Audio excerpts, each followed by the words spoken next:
You will hear a number of different recordings, and you will have to answer questions on what you hear. There will be time for you to read the instructions and questions, and you will have a chance to check your work.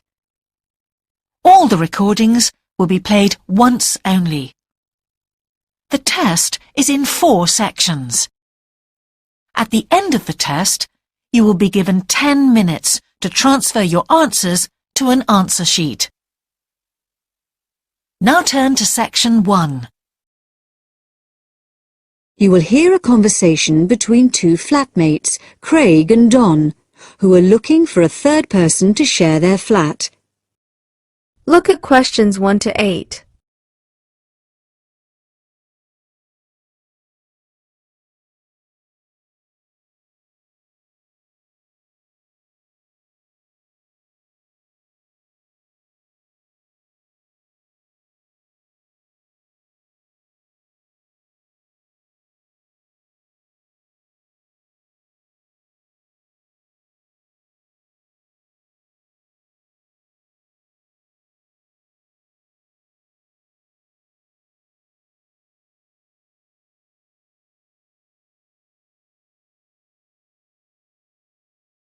Now we shall begin. You should answer the questions as you listen, because you will not hear the recording a second time. Listen and answer questions 1 to 8. Hi, Craig. Been home long? Yeah, quite a time. Did anyone phone about renting the spare room? Yeah, we've had 3 phone calls about it. Really? Yeah. Do you want to hear about them? Sure. Right. The first one was called Phil Parrott. Uh-huh. He's a teacher. He's just qualified and he teaches sports. Okay. Actually, I'm not sure about him. He certainly sounded energetic, but he asked lots of questions about whether we smoked and what sort of food we cooked. Yeah. I mean, we don't exactly live on pizza and chips and takeaways. Well, not quite, but... But he might be a bit too health-conscious to really fit in with the sort of life we lead. Yeah. And he asked a lot of questions about the room. He said he needs a big room because he's got lots of sports equipment. Well, that's okay. The room's quite big, but I'm not so sure about him. What about the second one? He was called David Spencer. Spender? No, Spencer. C-E-R. He works at Cooper Long. You know, the big company on Broad Street. He said he was a lawyer. Oh. I'd have thought in that case he'd be earning enough to rent his own place. I wonder why he wants to share a flat. Well, he didn't say. He's quite a bit older than us. He did say he's just moved down here from the north of England. He seemed very quiet, actually. Maybe he wants to meet some new people. I got the impression he was a hard-working kind of person who doesn't go out all that much. Right. But he sounded okay. Oh, one thing, though. He said he wouldn't be staying in the flat at the weekends, so he wants to pay reduced costs for gas and electricity, because he's only here 5 days out of 7. Oh. I'm not sure about that. What do you think? Well, I suppose it's fair, but it all sounds a bit complicated. Anyway, there was a third person, Leo Norris. Yes? He's an engineer. Oh, yeah? And he's about our age. Right. What did he sound like? Well, actually, he was really funny. I couldn't stop laughing when I was talking to him. He said he was very lazy and never got up until noon at weekends, and I said that wouldn't be a problem here. No, certainly not. But actually, I suspect he was joking when he said he was lazy. I think he lives life as it comes. He's certainly not competitive or stressed, but he likes cycling and things like that. He sounds like an outdoor type. Anyway, I thought he sounded as if he'd fit in. He wanted to check if there was somewhere safe for his bicycle. That's not a problem. No, he can leave it in the garage with my car. Look at questions 9 to 10.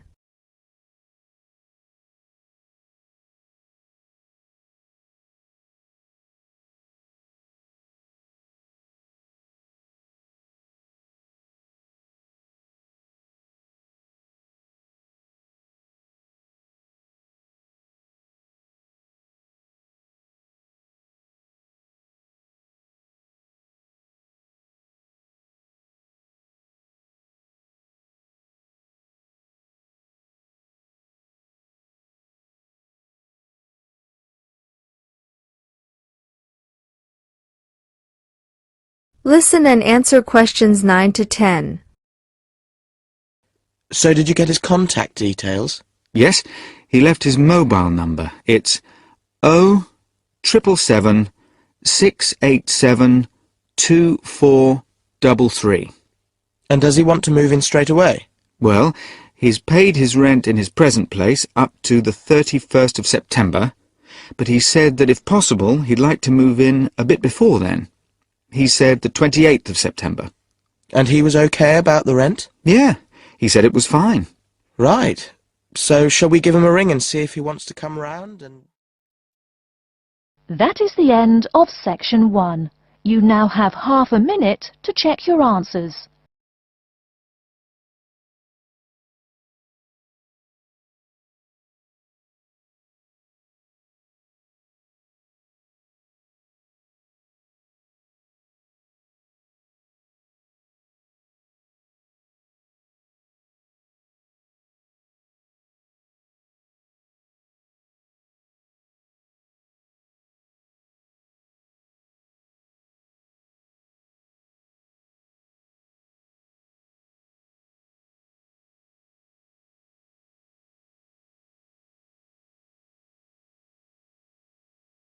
Now turn to Section 2.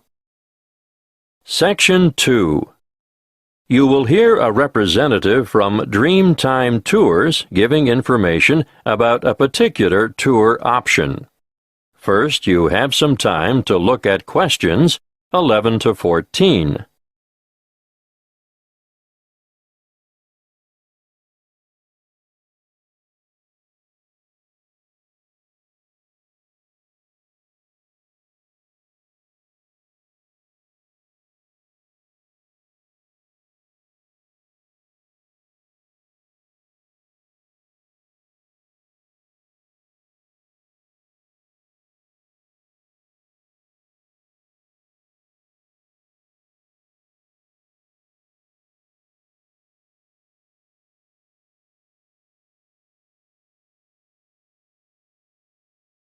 Listen carefully and answer questions 11 to 14. Dreamtime Tours have just the tour for you. The one I have chosen to talk to you about today is what I consider our best tour. It will take you from coast to mountain and back again. You'll spend a memorable and very comfortable day traveling in air-conditioned luxury. You'll see from our brochure that we have 4 pickup stops along the coast, and about 20 minutes after we pick up our last passenger for the day, we'll be stopping off briefly at a magnificent housing development, marina, and shopping complex. You'll be able to admire some of the most expensive and lavish houses on the coast. And here we'll take a quick walk around the waterfront. Now, despite its name, Hope Island, we can reach it without getting our feet wet or taking a boat ride. Hope Island is connected to the mainland by bridges. From there, we head inland to the beautiful Tambourine Mountain. You'll have time to browse in the many specialty shops, or you can sit and relax at a friendly outdoor cafe. We board the bus again and pass through an old timber milling town on our way to O'Reilly's Green Mountains. Once there, you might wish to venture across the famous Treetop Walk, which is a bridge suspended in the canopy of a rainforest. Definitely not for the faint-hearted. If you're not up to the excitement of this walk, or perhaps after you've done it, why not enjoy lunch on the balcony of O'Reilly's restaurant? Before we leave, you'll have time for a stroll through the botanical gardens, or perhaps you'd like to feed the beautiful parrots and other birds. We'll supply the birdseed.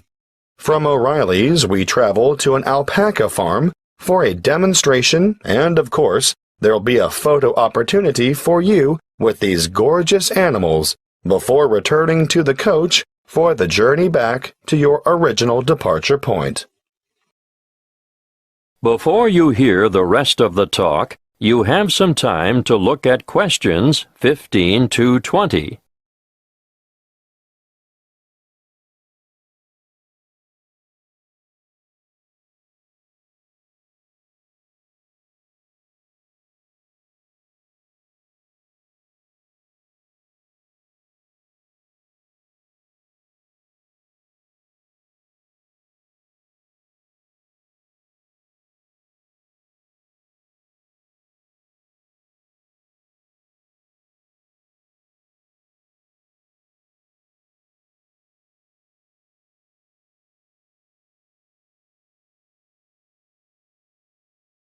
Now listen and answer questions 15 to 20.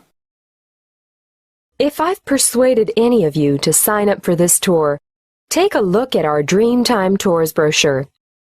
You'll see that you can book over the telephone, or you can make reservations through the reception desk. We generally have a member of staff manning the desk from 7:30 a.m. to 9 p.m. every day of the week. Don't hesitate to ask reception staff any questions that you might have about this tour or any other tour, and be sure to make it known if you have any special needs. We'll do our best to make your trip rewarding and worthwhile.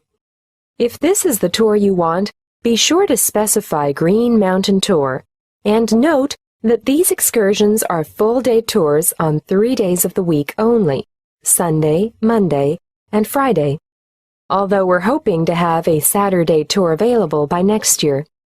You'll see that fares are extremely reasonable, with each adult paying just $37. Now, that's not bad for a trip of around 280 kilometers, is it? If you want to bring the family, obviously, the Family Pass is great value at $94. That includes 2 adults and 2 children. But if you're an older adult, over 65, in other words, a senior citizen, your fare is discounted too. You'll pay a bit less than the full adult rate. Please note the departure times. We adhere to these strictly. The coach will leave the southernmost point of Coolangatta at 10 to 8 sharp, travel through Burleigh, and on to Surfer's Paradise, which is our most popular pickup point, departing from there at 8:30 in the morning. At 8:45, we make our last pickup at Labrador. May I remind you to dress appropriately for the day? Ladies, no high heels, please. Comfortable walking shoes are what is required, and I always recommend that everyone takes a light jacket because the mountain air can be quite cool compared to the heat and humidity of the coastal regions. Oh, something else I should remind you of. The prices quoted in the brochure are just for coach travel, although we can arrange for a minibus to collect you from your accommodation and bring you to the departure point free of charge. If you want to avail yourself of this service, be sure to let the booking clerk know. You will need to bring along extra cash or a credit card to cover expenses such as optional side trips, food and drink, and, of course, entrance fees to the various attractions. Well, that's all I have time to tell you. If you have further inquiries, please use the phone number on the brochure. That is the end of Section 2. You now have half a minute to check your answers.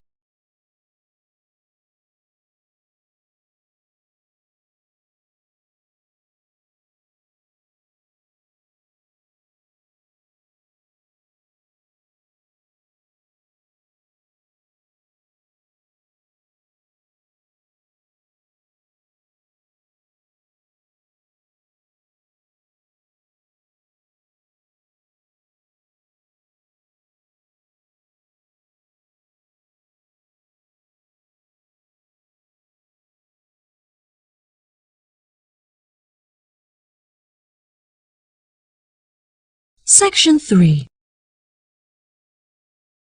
Section 3. You will hear a tutor and some students talking about an assignment. Listen carefully and answer questions 21 to 26.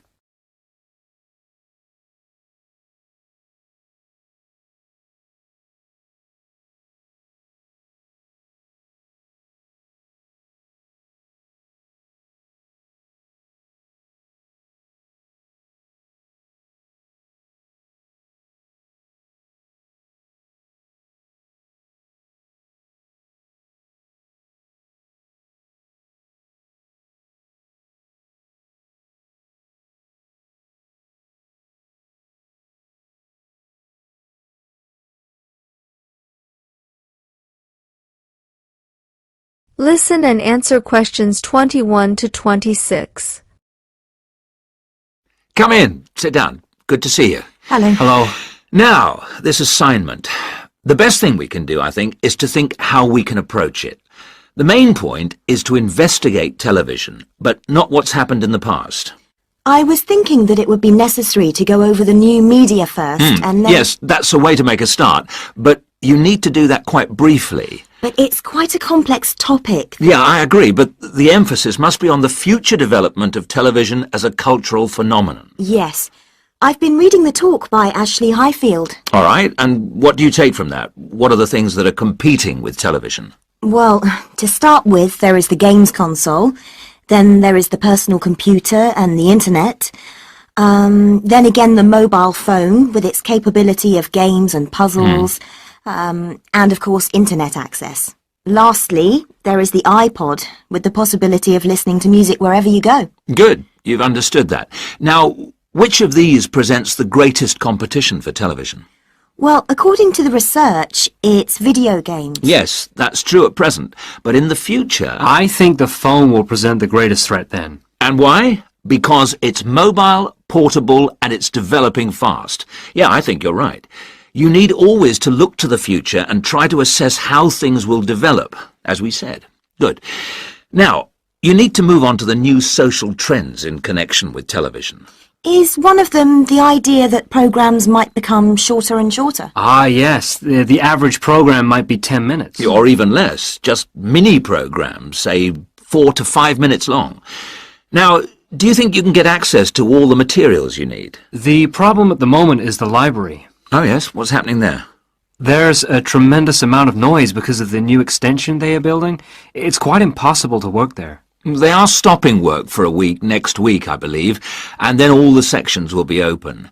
There's a hold-up because some roof tiles have not arrived, so there'll be peace for that week. But then after that, the media studies section will be closed for a week, and all the noise and dirt will start up again. Yes, the sociology section will be open, and there's some good stuff there for you on this topic, and it's further away from the noise. Yes, I don't think the sociology section is affected at all, and neither is the journal section. No. Obviously, they're rotating the closures, and it was sociology's turn to close for a week last term. I think we should make a complaint. Yeah, I think you should. I've had a word with the library staff. They are very sympathetic, but... They are affected by these works just as we are. If I were you, I'd make a complaint directly to the premises committee. They only meet once a year, but in fact I know they're having a meeting next Tuesday. You might like to make contact with them, but don't say that I suggested this. Yes. But the Students' Union might be better since they are independent of the university. That's true, but I can't imagine that people haven't already approached them about this. Let's try the premises committee. Good idea. Why not? Okay.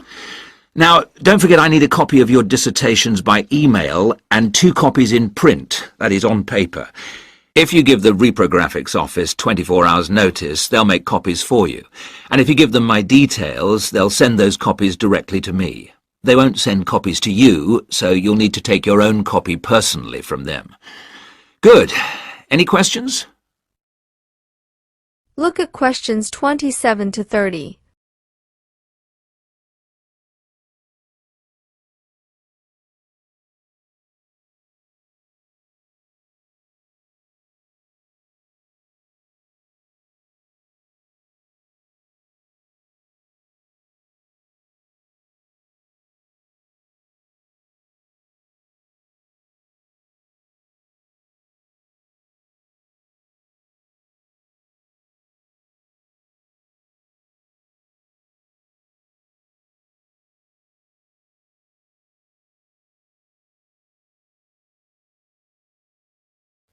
Now answer questions 27 to 30. One little thing was just that I wondered whether we should actually talk about that famous website. You know the one, YouTube. Ah, I was rather hoping you hadn't overlooked that. Good point. It's mostly homemade videos. I suppose you could say that each video is a television version of a podcast. Anything else? Yes, I've got a question, I'm afraid. I'm not completely clear about the exact meaning of culture, as we are using it in this subject. Well, Mrs. Jones is giving a lecture on culture and society in the University Theatre. It's on Wednesday at 10 a.m, and you can learn all about it there, I'm sure. Can you give us that again, please? Yes, that's Culture and Society. It's in the University Theatre, and let me just check the time. Yes, here it is, 10 a.m. on Wednesday. She'll be giving a very thorough discussion of the issues in defining what culture means. Right. That's good. The thing is, the reading list confused me a bit. One thing that occurred to me was that it might be broken down into subsections for future students. Yes, that's a fair point. I'll bear that in mind. Now, don't forget, you need to do the reading and finish the assignment by the 4th of July. Is that okay? Fine. Thank you very much. That is the end of section 3. You now have half a minute to check your answers.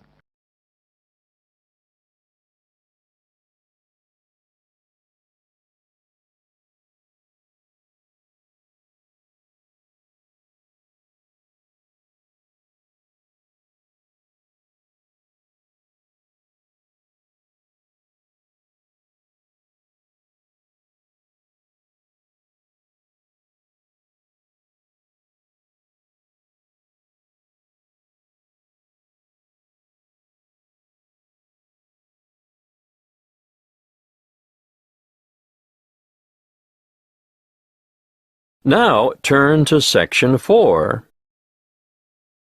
Section 4. You will hear a talk by a health studies lecturer on anxiety. First, you have some time to look at questions 31 to 40.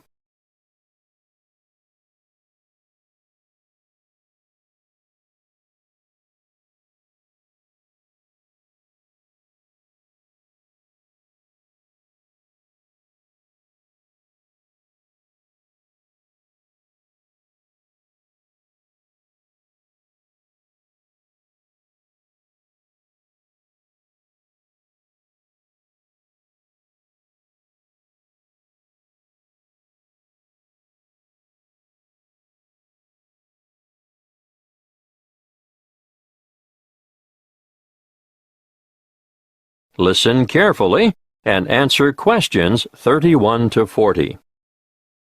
My talk today is on anxiety.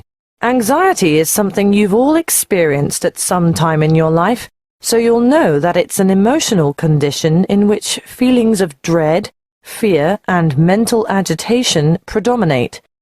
However, what we call an anxiety state or anxiety neurosis or phobic state, they all mean the same thing, is characterized by anxiety reactions far greater than those normally expected for the circumstances, and these reactions may be severe and prolonged.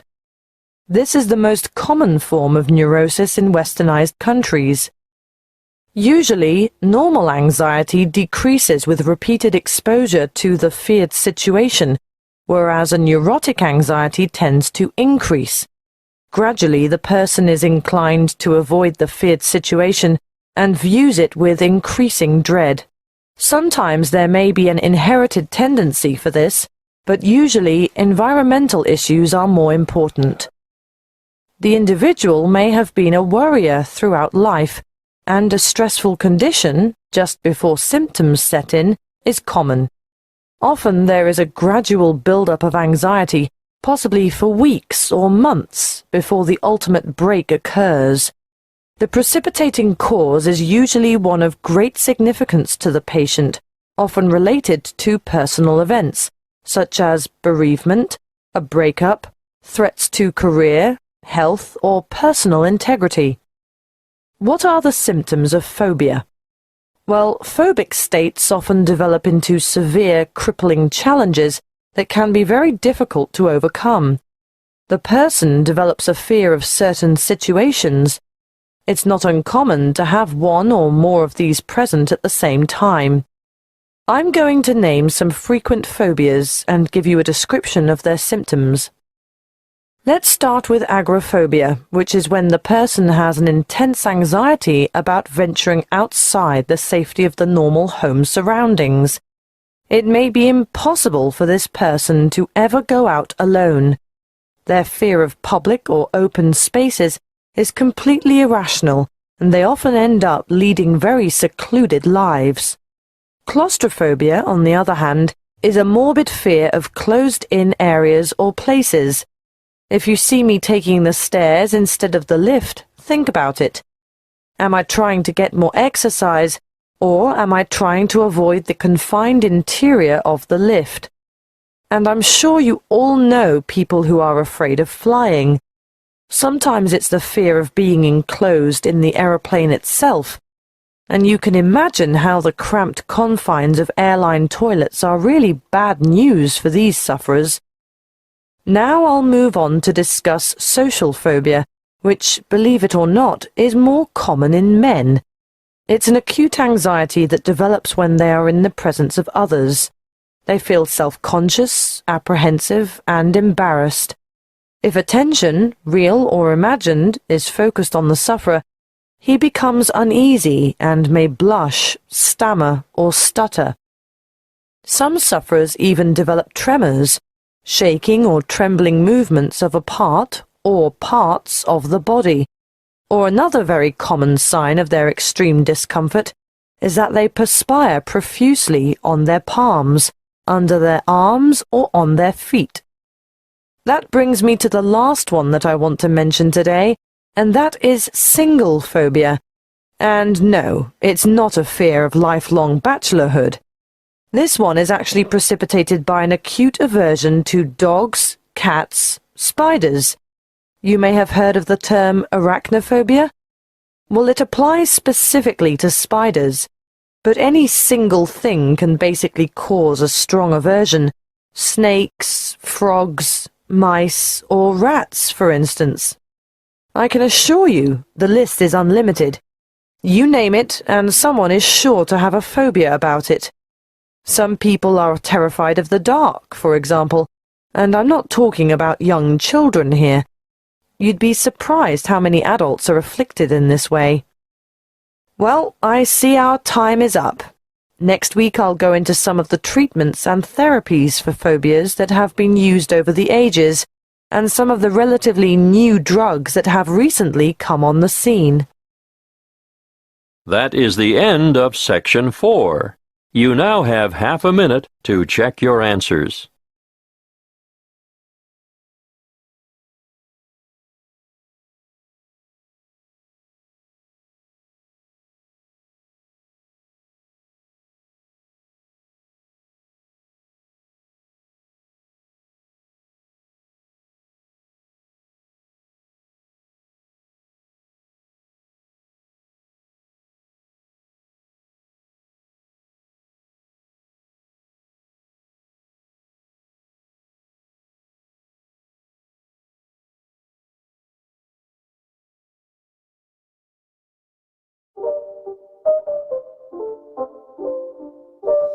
It's not a game, it's a rich thing.